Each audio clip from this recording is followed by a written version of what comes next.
Balik tayo sa mga balita. Guilty ang hatol ng International Criminal Court laban sa lider ng Sudan Militia para sa war crimes at crimes against humanity na kaso. Alamin ang balitang abroad mula kay Son Santiago.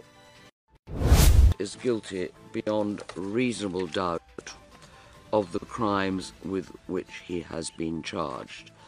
Its verdicts are unanimous.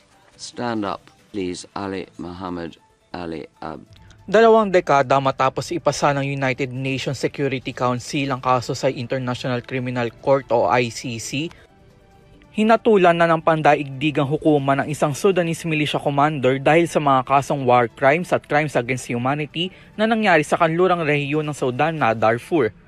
Batay sa inilabas na pahayag ng ICC Office of the Prosecutor kahapon, unanimously ang pagboto ng ICC Trial Chamber 1 laban kay Ali Muhammad Ali Abd al-Rahman na napatunayang guilty beyond reasonable doubt sa 27 counts ng war crimes at crimes against humanity.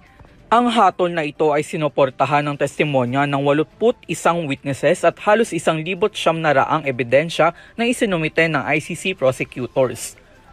Kabilang sa mga krimeng napatunayan laban kay Abd al-Rahman ay ang pagpatay, torture, gender-based persecution, rape, at sapilitang pagpapalikas sa mga sibilyan sa Sudan.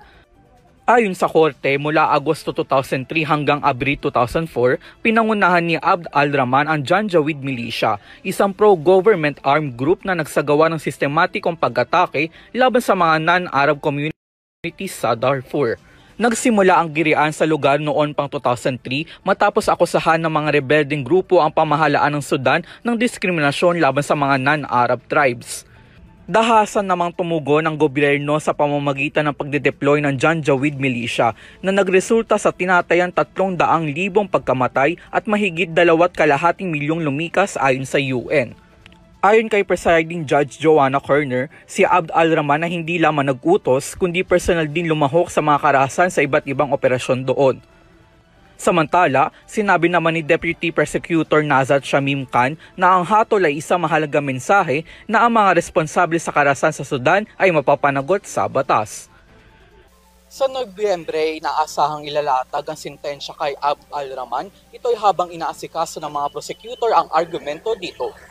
Para sa EuroTV News, ako si Son Santiago, sumasaludo sa bawat Pilipino.